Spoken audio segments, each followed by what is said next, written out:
Do you have questions about moving to Costa Rica? I'm Rebecca Clower, a dual citizen of Costa Rica and the USA, owner of Blue Water Properties of Costa Rica, and mother to 2 children. I've created this series to share the ins and outs of Costa Rica and what you should know before taking the plunge. So guys, we're here at the main house of Casa Last Stop, #1, the main house. And basically, as you can see, since the last episode, we have poured all of the concrete. So we have our floor in place, which is awesome. All of the framing is starting to go vertical. We have our roof up and the insulation layer underneath the roof. And basically here, this house is obviously much bigger than the other house. It's about 3,000 square feet, including a little casita. So with that in mind, this house is not nearly as advanced as the guest house. In addition, because of access issues, we have a pretty large retention wall here off to the side of the house, which is meant to be protection, if you will, that our pool doesn't go sliding down the mountain. So we're going to be having, the reason we couldn't get that advance on this house was precisely because of that. The backhoe literally came through our living room. So that way we didn't have to, invent new roads to have the backhoe go through. So that's where we're at. And we're just basically getting ready here. If you notice, we're going to get ready here with the pool. They're just starting to dig the pool, so that's pretty awesome.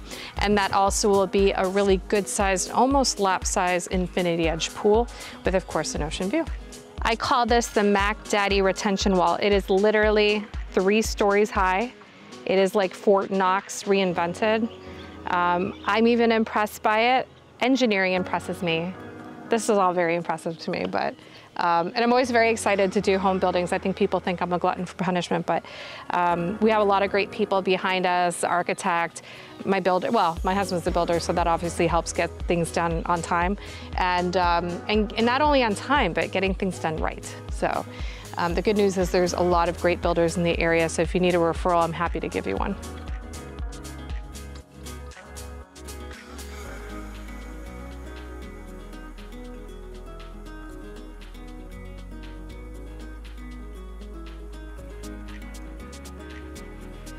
So in the last tips video, remember I talked about having a property and purchasing a property that might be level, it doesn't have hills, et cetera, et cetera.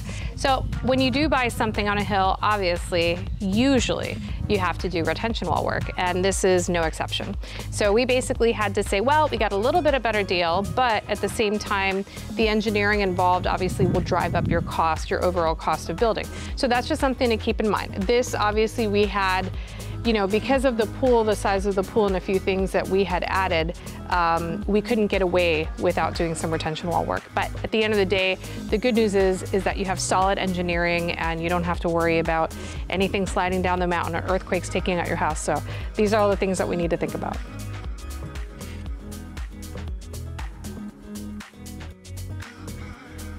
Thanks again for tuning in to another episode of House Building on the Tips video series that we offer here on YouTube. I hope you enjoyed it. Definitely give us a like, subscribe to our YouTube channel, and I look forward to seeing you on a next episode. Pura vida.